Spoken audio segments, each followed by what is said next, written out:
Hello, I'm in a 2015 Mazda Mazda3, and today I'm going to show you how to open the hood. So from the driver's side here, you should see this lever here that will pull to release the safety that holds the hood shut.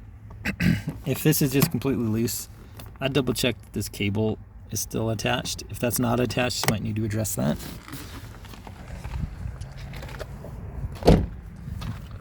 But now that that's pulled, you should see that this hood's slightly loose now. So you can pull it loose to fit your fingers in.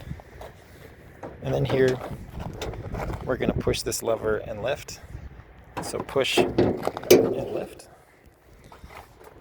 And then there's an arm here you can pull up.